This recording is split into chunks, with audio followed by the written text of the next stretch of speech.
사랑하는 성도 여러분, 우리는 계속해서 하나님의 말씀, 특별히 산상순을 보고 있습니다.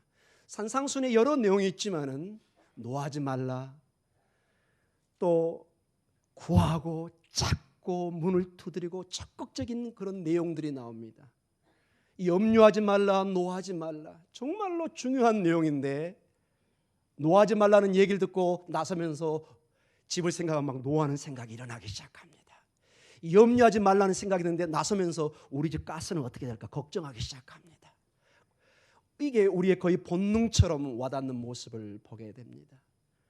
그래서 많은 사람들이 교회 역사를 통해서 볼 때 이 산상수는 우리가 도저히 넘을 수 없는 마치 에베레스트 산과 같은 큰 어떤 넘지 못할 산으로 그렇게 적어놓은 학자들도 많이 있습니다. 이것은 우리가 죽어서 그때 우리가 지킬 수 있는 내용이라고 얘기합니다.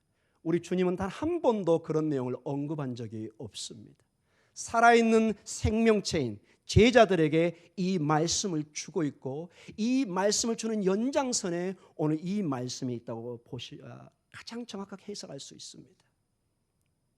비록 나는 연약하고 나는 노하고 또 쓰러지고 또 염려하는 존재지만은 예수 그리스도의 생명의 그 생명이 내 안에 약동할 때는 쓰러져도 다시 일어나서 좁은 길을, 주님의 길을 가야 된다는 것입니다.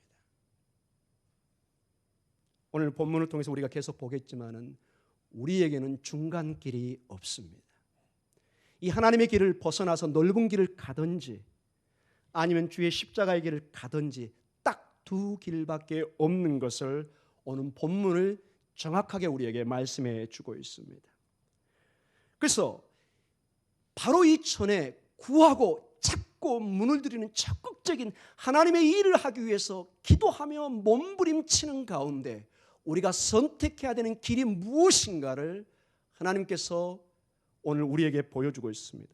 이제 3주에 걸쳐서 중요한 주님의 선택의 길을 우리는 다루기를 원합니다. 먼저 오늘 마태복음 7장 13절과 14절에는 두 가지 문과 두 가지 길이 나옵니다.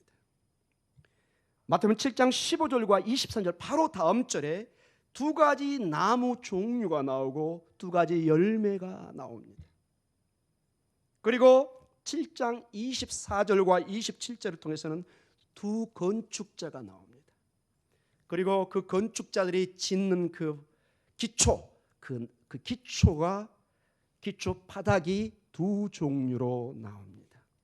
이러한 상징 언어, 어떤 그림 언어를 통해서 예수님이 분명히 그 제자들에게 전달하려는 메시지가 있다는 것입니다.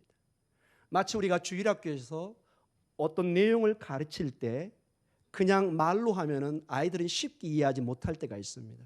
그래서 주로 선생님들이 사용하는 것이 앞에 그림이나 영상을 사용해서 쉽게 이해하도록 돕는 것입니다.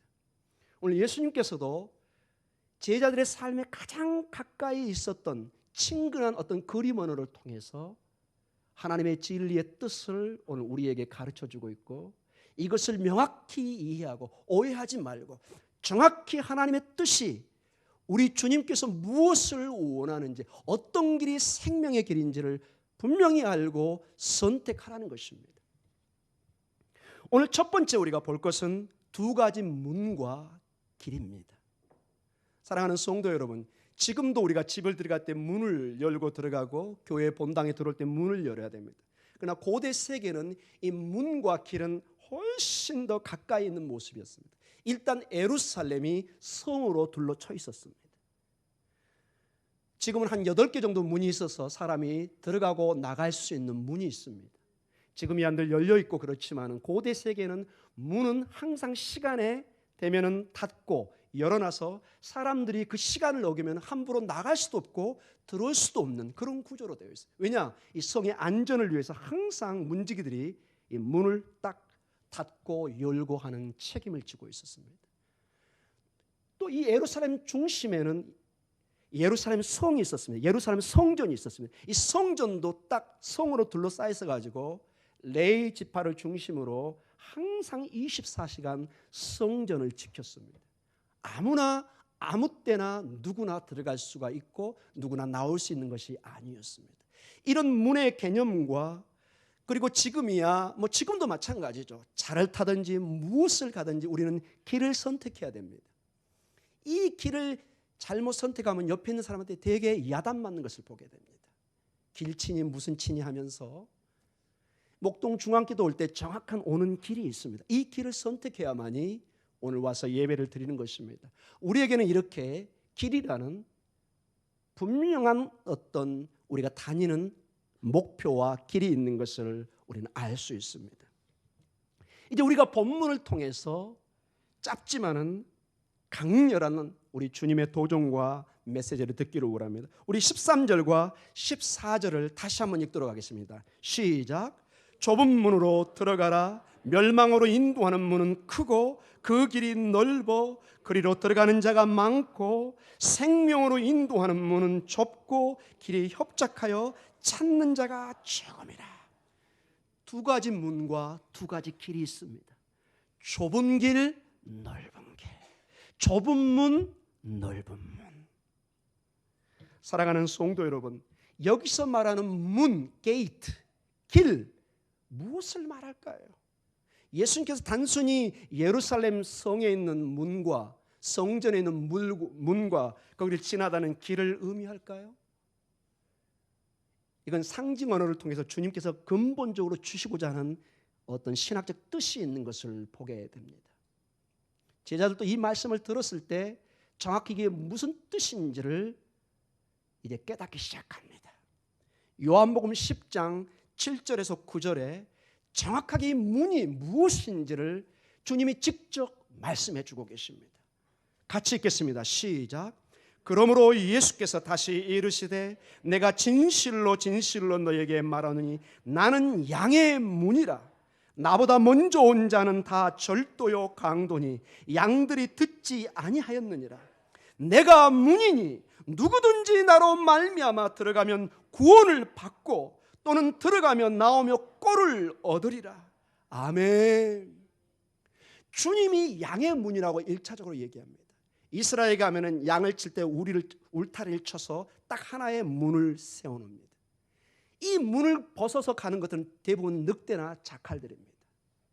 양들은 항상 그 문을 들어가게 되어 있습니다. 양의 문이 바로 예수 그리스도요. 오늘 구원의 문이 바로 예수 그리스도인 것을 우리에게 보여주고 있습니다. 누구든지 이 예수 그리스도를 통하지 않고는 구원으로 들어갈 수 없다는 것입니다. 누구든지 예수 그리스도가 아니면은 여기 보니까 꼴을 얻을 수 없다고 얘기합니다. 양들은 꼴을 먹어야, 이 풀을 먹어야 삽니다. 우리는 예수 그리스도를 먹고 마셔야만이 살 수 있는 그러한 존재라는 것입니다. 이것은 믿음의 눈을 떠야만이 알 수 있는 믿음의 놀라운 신비인 것입니다. 계속해서 우리 주님은 바로 우리 주님께서 하늘로 들어가는 문이라는 것을 좀 더 구체적으로 말씀을 해주고 있습니다. 요한복음 14장 6절에 우리 같이 한번 읽도록 하겠습니다. 시작. 예수께서 이르시되 내가 곧 길이요 진리요 생명이니 나로 말미암지 않고는 아버지께로 올 자가 없느니라. 주께서 문이시고 주께서 길이라고 얘기합니다. I am the way, I am the truth, I am the life. 내가 곧 길이요 진리요 생명이니 나로 말미암지 않고는 누구에게로 올 자가 없다고요? 아버지께로, 천국으로, 하나님의 나라로 들어올 수 있는 전혀 여건이 안 된다고 얘기하고 있습니다. 잘라서 얘기합니다. 타협이 없습니다. 선포하고 있는 것입니다. 사랑하는 성도 여러분, 오늘 13절과 14절을 다시 한번 보도록 하겠습니다. 7장 13절과 14절 시작. 좁은 문으로 들어가라. 멸망으로 인도하는 문은 크고 그 길이 넓어 그리로 들어가는 자가 많고 생명으로 인도하는 문은 좁고 길이 협착하여 찾는 자가 적음이라. 자, 여기에 질문이 있습니다. 왜 사람들은 넓은 길을 택할까요? 왜 좁은 길을 택하지 않을까요? 자, 이 질문을 제가 이 본문의 배경 속에 질문이 안 하면 저는 사실 바보 질문을 한 것입니다. 와우, 우리 목사님 약간 이상하시다. 당연히 넓은 길 가는 거 아닌가? 우리는 될 수 있으면 길을 넓히고 편안하게 가려고 하는 게 우리의 본능이 아닙니까? 이 목동 지역이 더 발전되려면 뭐가 더 넓어져야 되죠? 길이 넓어져야죠. 이게 무슨 소리입니까, 여러분? 이 질문 자체가 전혀 우리 현실과는 맞지 않는 문제처럼 보입니다. 그러나 이 문의 문제가 구원의 문제일 때는 전혀 입장이 달라진다고 볼 수 있는 것입니다. 왜 많은 사람들이 좁은 문, 좁은 길로 들어가지 않고 넓은 문, 넓은 길로 갈까요? 이 문제를 우리가 몇 가지로 심도 있게 다루면서 오늘 본문을 우리가 보도록 하겠습니다. 첫째로 우리는 태생부터 악을 가지고 태어난다는 것입니다. 성경은 우리가 죄인이라고 못을 박습니다. 더 이상 저에게 동양의 사상인 성선설이니 이런 걸로, 성악설 이런 걸로 저하고 대화를 하면 안 됩니다. 저는 동양의 사상을 전하는 사람이 아니라 하나님의 말씀을 가감없이 생명을 구워 전해야 되는 책임을 가진 목사입니다. 여러분, 마태복음 7장 11절에 이런 말씀이 나옵니다. 같이 읽겠습니다. 시작. 너희가 악한 자라도 좋은 것으로 자식에게 줄 줄 알거든 하물며 하늘에 계신 너희 아버지께서 좋은 것으로 주시지 않겠느냐. 우리가 저번 주에 봤던 내용입니다. 너희가 악한 자라도, 너희가 뭐한 자요? 악한 자. 이 본문의 모든 내용이 믿지 않는 세상에 가서 주신 얘기가 아니라 산에 올라가서 제자들에게 주시는 말씀입니다. 그런데 제자들을 때로는 주님께서 악한 자라고 칭도하고 있다는 것입니다. 사랑하는 성도 여러분, 우리는 아담 이후에 근본적으로 죄를 가지고 태어났습니다. 우리의 마음은 부패하고 냄새가 납니다. 아무리 우리가 거룩한 척해도 척하는 것입니다. 내 심장, 내 폐부는 속일 수 없습니다. 가끔 우리가 전도할 때 어떤 분은 그럽니다. 무슨 소리 합니까? 내가 무슨 죄가 졌다고? 나 교도소 한 번 안 갔는데 당신네나 잘하세요. 이렇게 얘기하는 사람이 있습니다. 사랑하는 성도 여러분, 그분의 깊은 내면을 가보십시오. 그 말할 수 없는 갈등과 내면의 그 마음 상태는 내가 죄인이라는 것을 보여주는 증거입니다. 예레미야 17장 9절에 정확하게 우리의 상태를 얘기합니다. 예레미야 17장 9절 같이 읽겠습니다. 시작. 만물보다 거짓되고 심히 부패한 것은 마음이라 누가 능히 이를 알리오마는. 예레미야 선지자는 토론하지 않습니다. 선포하고 있습니다. 우리의 마음이 심히 부패하고 거짓되다고 얘기합니다. 10개를 물속으로 알아도 뭔 모르죠? 제가 얘기하지는 않겠습니다. 여러분도 제 마음을 잘 모르십니다. 저도 여러분 잘 모릅니다. 그래서 어려움이 있으면 말씀하셔야 됩니다. 목사님, 신통하게 기도하셔서 알아맞혀 보세요. 저는 점쟁이가 아닙니다, 여러분. 저는 기도하고 주께서 주시는 말씀만을 전할 뿐입니다. 사랑하는 성도 여러분, 그러나 주님은 정확하게 말씀하십니다. 우리의 마음이 얼마나 부패했는지, 얼마나 매 순간 감정적으로 환경을 따라서 변해가는 우리의 모습을 한번 봐보십시오. 사랑하는 성도 여러분, 이러한 타락하고 부패한 마음을 가진 자는 넓은 길을 선택한다고 얘기하고 있는 것입니다. 이러한 죄성 때문에 우리는 넓은 길을 선택하고 하나님의 영광에 이르지 못한다고 성경은 선포를 하고 있습니다. 로마서 3장 23절을 우리 같이 보도록 하겠습니다. 시작. 모든 사람이 죄를 범하였음에 하나님의 영광에 이르지 못하니라. 모든 사람이 죄를 범하며 단 한 사람도 예외가 없습니다. 모든 사람이 죄를 범하며 하나님의 영광에 이르지 못합니다. 둘째로, 왜 이 길을, 좁은 길이 아닌 넓은 길을 선택할까요? 우리 따라 해보겠습니다. 그 길이 쉽기 때문에. 쉽기 때문에 그렇습니다. 오늘 본문을 보도록 하겠습니다. 마태복음 7장 13절을 다시 한번 보도록 하겠습니다. 시작. 좁은 문으로 들어가라. 멸망으로 인도하는 문은 크고 그 길이 넓어 그리로 들어가는 자가 많고. 자, 문의 특징이 뭐죠? 크고 넓고, 제가 주일학교 선생님 같습니다. 지금 누구나 봐도 와우, 먹음직하고 보암직합니다. 저는 이 말씀을 준비하면서 어떤 걸 연상했냐면, 아브라함이 조카 롯과 함께 저 갈대아 우르를 떠나서 화란 지역을 떠나서 약속의 땅에 왔습니다. 점점 번창해 갈 때 삼촌이 먼저 선택권을 줍니다. 분명히 삼촌이 먼저 선택할 수 있는 권한이 있는데 조카에게 먼저, 조카야 롯아, 네가 선택해라. 양심 있는 조카라면은 삼촌한테 좋은 걸 줄 알아야 될 텐데, 똑 보니까는 그 사해바다 근방 지금에, 거기는 요단강이 흐르면서 고대 세계는 굉장히 풍요로웠던 것이 고고학적으로 증거됩니다. 지금도 풍요롭습니다. 아직 믿음이 연약한 롯은 삼촌 나 저기요 딱 찍어버립니다. 아브라함은 그래 그쪽으로 가라. 다시 기도를 하면서 하나님이 인도하는 길로 가는 걸 보게 됩니다. 그런데 롯이, 여러분 주목해서 봐야 될 것이, 지금 당장 풍요롭고 물이 넘치고 과일이 넘치고 막 좋은 것만 보이지, 여러분 소돔과 고모라는 어떤 곳이었죠? 죄악이 충만했던 곳입니다. 눈에 보이는 그것만 보이지 그 안에 영적인 상태까지는 보지를 못하는, 결국은 패망과 심판의 상징처럼 보이고 있는 것입니다. 사랑하는 성도 여러분, 문이 크고 높다는 얘기는 쉽다는 얘기입니다. 누구나 들어갈 수가 있다는 것입니다. 그런데 그 길의 끝은 오늘 11절에 뭐라고 나왔죠? 13절에, 자 다시 한번 펴주세요. 17장 13절, 7장 13절, 좁은 문으로 들어가라, 멸망으로 인도하는. 자, 넓고 크고 정말로 가고 싶은 그 길인데 끝에 멸망으로 인도하는 길이라고 얘기하고 있습니다. 그러나 우리 7장 14절을 다시 한번 읽어보겠습니다. 시작. 생명으로 인도하는 문은 어렵고 힘든 것. 죄송합니다.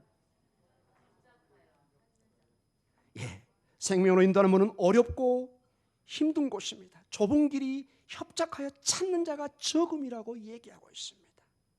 자, 여기 보면은 생명으로 인도하는 문인데 그 길이 협착하고 아주 작습니다. 이 뜻은 여기가 굉장히 어렵다는 것입니다. 힘든 곳이라는 것입니다. 그런데 그 끝에 문에 뭐가 적혀 있죠? 14절에 생명으로 인도하는. 자, 넓은 길은 크고 높지만은 끝이 멸망이라는 단어가 적혀 있고, 좁은 길은 협착하고 또 좁고 불편한 길입니다. 즐거움이 없는 것입니다. 그러나 거기에는 생명으로 인도하는 길이라고 분명히 적혀져 있다는 것입니다. 사랑하는 성도 여러분, 왜 넓은 길로 가는 걸까요? 답은 의외로 간단하다는 것입니다. 그 길이 뭐하기 때문에요? 쉽기 때문에 갑니다. 이것은 우리가 주인이 되어서 우리의 규칙과 법 속에 살아가는 쉬운 길인 것을 말해주고 있습니다. 이것을 우리의 삶에 한번 적용해 보십시오. 내 인생 내가 사는데 왜 간섭하십니까?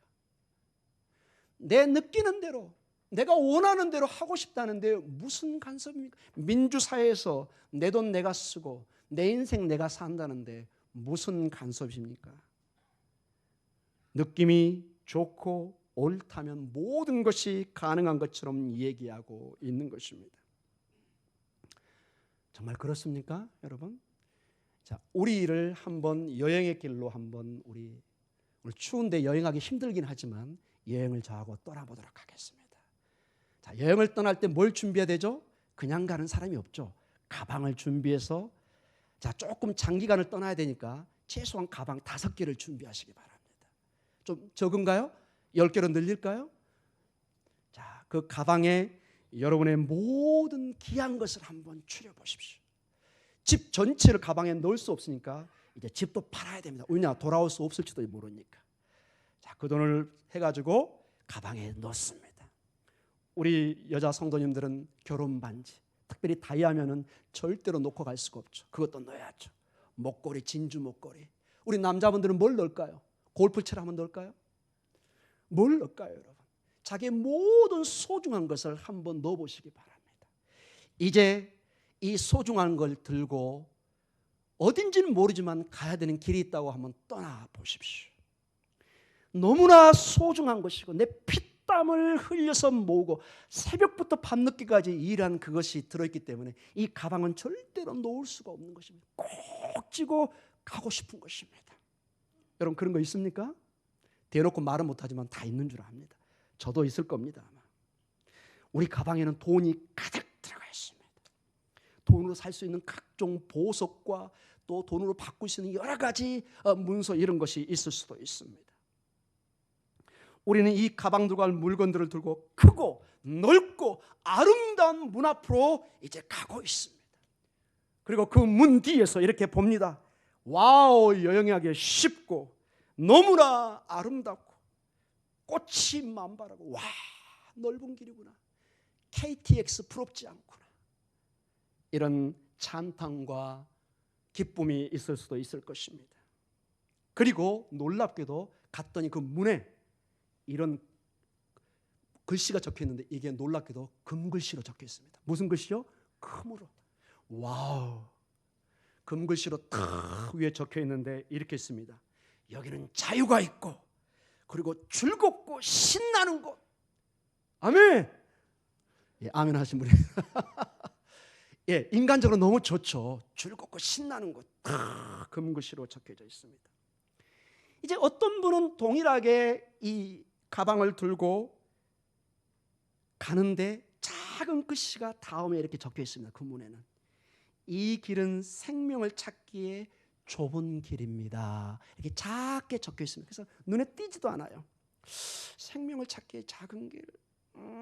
이게 뭔가 뭐 가야 될 것 같기도 한데 영 마음에 안 들어요. 망설이고 있을 때 이미 막 주변에 큰 길을 왔다 갔다 하는 사람들이 얘기합니다. 와우, 그 좁은 길로 가시게요? 왜 거기로 가요? 저 믿으세요. 그 길 가면 쪽박 차요. 큰일 나요. 나를 믿으세요. 그 길 너무 좁아요. 제가 가다가 돌아섰잖아요. 그래서 참으로 힘들고 고단한 길입니다. 만약 당신이 그 길을 선택하면요, 당신 자유를 다 포기해야 돼요. 이 엄동설안에도 교회 간다고 가야 돼요. 새벽 예배도 나와야 돼요. 그 뼈 빠지게 일한 돈 헌금도 내야 돼요. 그거 하실 수 있겠어요? 당신 재미나고 모든 즐거움 다 포기하라 할 수도 있어요. 그래도 가시겠어요? 굉장히 유혹적이고 힘든 질문입니다. 그리고 더 힘든 게 있습니다. 당신이 들고 있는 그 가방들, 그걸 들고는 그 문이 너무 좁아가지고 못 들어가요. 그거 포기할 수 있어요? 당신의 피땀이 들어있는 건데 어떻게 하실래요? 막 가슴이 흔들리기 시작합니다. 어떡하지? 어떡하지? 그 문은 여러분 생각보다 너무 좁습니다. 그리고 당신은 그 문에 섰을 때 그 문설주에 금으로 적혀 있지 않고 피로 적혀 있는 글씨가 적혀 있습니다. 뭐라고 적혀 있느냐? 죽음, 자기 자신을 죽여라.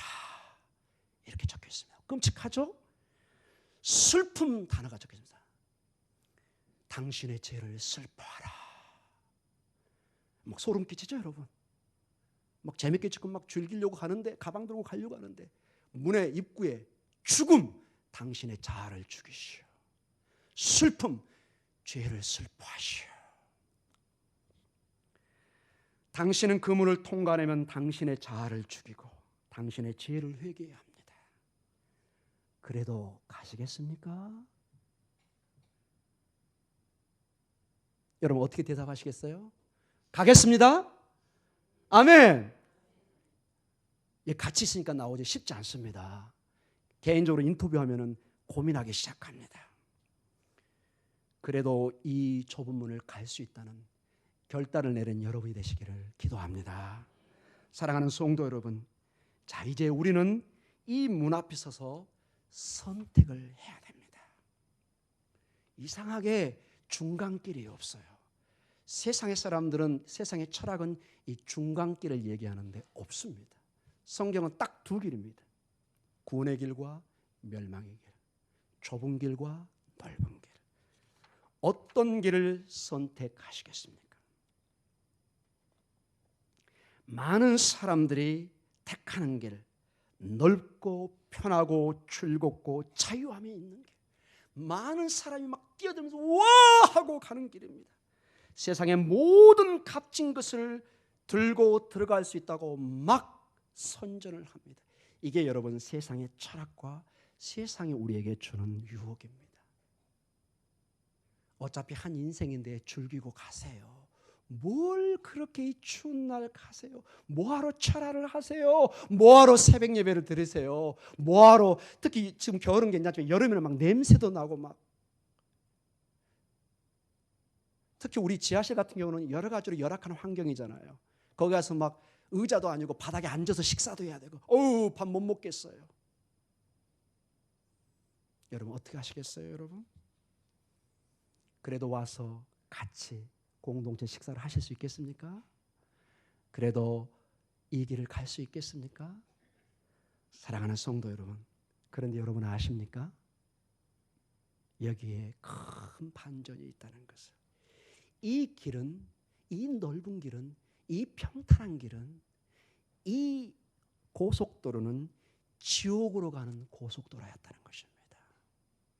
이 길을 들어갈 때는 잘 모르지만은 이 길은 걸어가면서 보는 자유와 즐거움만 보다가 끝에 가서 자유와 즐거움이란 단어는 사라지고 영원한 죽음과 영원한 슬픔이라는 지옥의 문을 발견하게 됩니다. 우리 따라 하겠습니다. 마지막에 이런 글씨가 적혔습니다. 멸망으로 인도하는 문. 멸망으로 인도하는 문. 이상하게 이 문이 그때는 안 보입니다. 마지막에 딱 가니까 거기에 보이는 거예요. 이게 세상의 속임수입니다. 마치 큰 폭포가 있습니다. 나이아가라 폭포라는 이 폭포에 여러분 노를 타거나 어떤 수영을 할 때 반드시 가지 말아야 될 그 노 터닝 존이라는 게 있습니다. 마지막 그 선을 넘어가면은 그 물결의 힘에 의해서 폭포에 떨어져 버립니다. 거기까지 가면 큰일 나는 것입니다.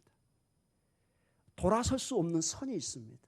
이 넓은 길, 이 화려한 길, 편한 길은 갈 때는 좋은데 마지막에 돌아설 수 없는 길까지 가게 만듭니다.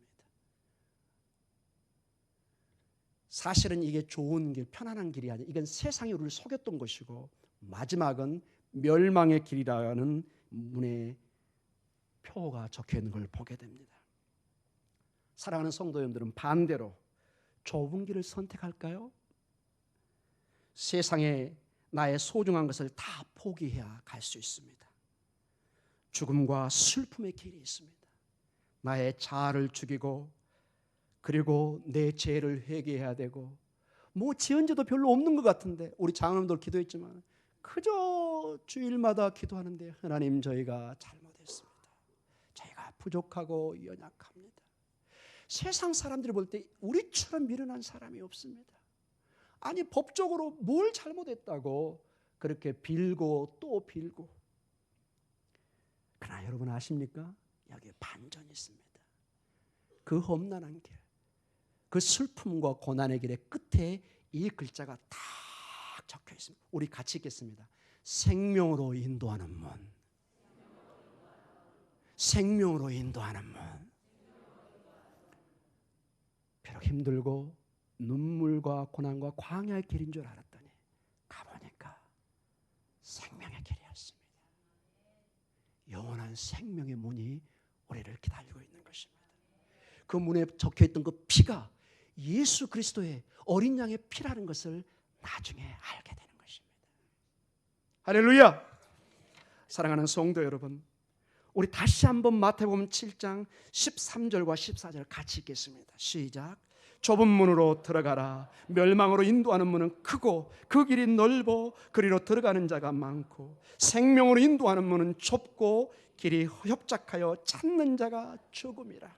아멘. 결론적으로 말씀을 마치겠습니다.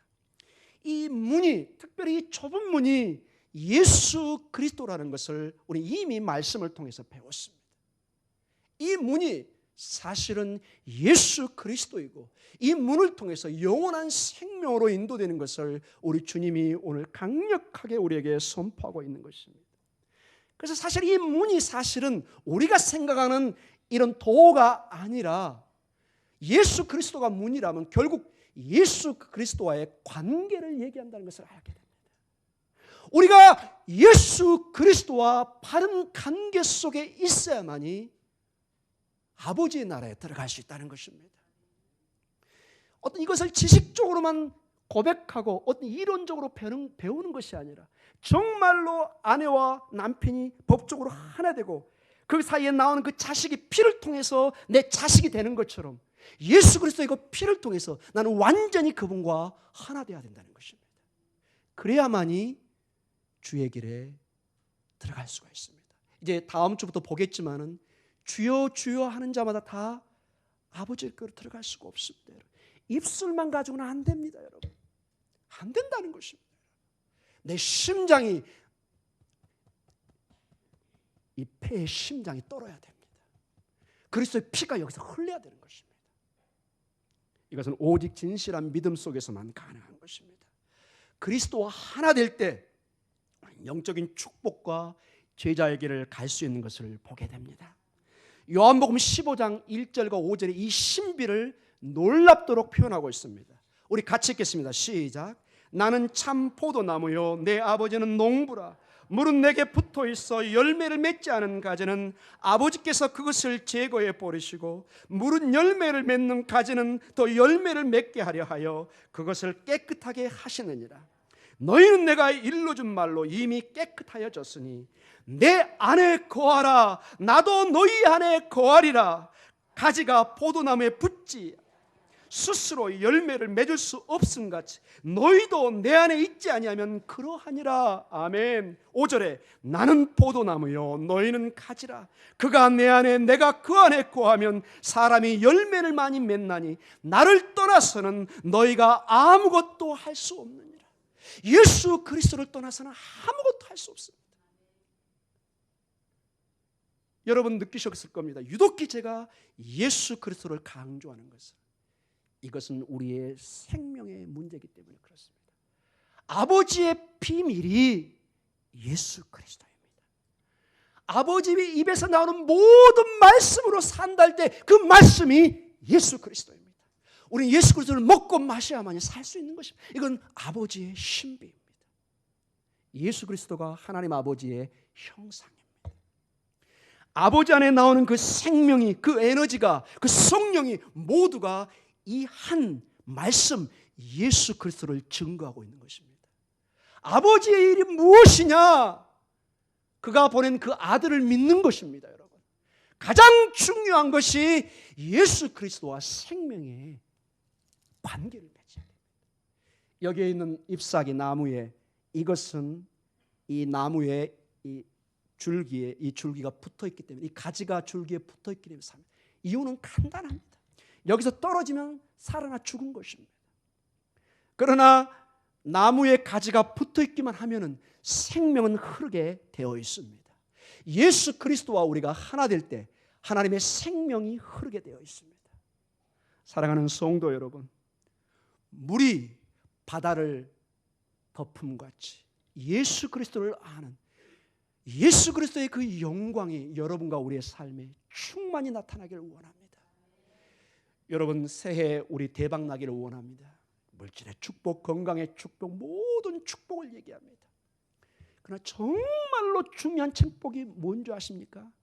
생명 아닙니까, 여러분? 내가 죽은 다음에 돈이, 건강이 무슨 소용이 있습니까? 내가 죽었는데. 사랑하는 성도 여러분, 그리스도 안에 생명이 있어야만이 우리의 사업도, 우리의 생명도 의미가 있는 것입니다. 이 순서를 반드시 회복해야 되는 것입니다. 하나님이 그토록 중요한 문제이기 때문에 당신의 아들을 십자가에 달리기까지 우리를 구원하신 것입니다. 그리스도의 피와 보혈이 없이는 우리의 삶은 아파르 먼지입니다. 그냥 먼지처럼 후 사라져 버립니다. 이 아파르, 이 먼지에서 아담아에서 아담, 흙에서 사람이 지어졌는데 여러분 이 사람의 하나님의 생명, 하나님의 영이 임하여야만이 사람으로 태어날 수가 있습니다. 그런데 이 영도, 이 아버지 하나님도 한 가지를 증거하는데 예수 그리스도, 이 예수 그리스도 안에 영원한 생명을 맛보고 이 생명이 우리 안에 충만해질 때, 그 나라와 그 일을 먼저 구할 때 모든 것을 채워준다고 약속하고 있습니다. 여러분, 그 배짱이 있으십니까? 그 믿음으로 나서야 됩니다. 하나님이 이 겨울을 가져오듯이, 사계절을 주권적으로 붙들고 있듯이, 내 생명을, 내 사업을, 내 가정을, 우리의 모든 것을 내가 그 나라와 그 예수 그리스도를 믿고 나아갈 때 반드시 채워주시고 인도하실 줄 믿고 나가야 되는 것입니다. 이것이 오늘 우리에게 본문이 주는 강렬한 도전이고 메시지인 것입니다. 사랑하는 성도 여러분, 우리가 성령으로, 생명으로 넘쳐나고 꿈과 비전으로 환상을 보며 비전을 보기를 원합니다. 대답은 예수 그리스도 안에 있습니다. 복음의 능력으로 2016년이 새 힘을 얻어서 여러분의 삶과 가정과 여러분의 자녀들 위해, 여러분의 사업 위에 꿈과 환상과 비전이 넘쳐나는 축복이 있기를 기도합니다. 기도하겠습니다.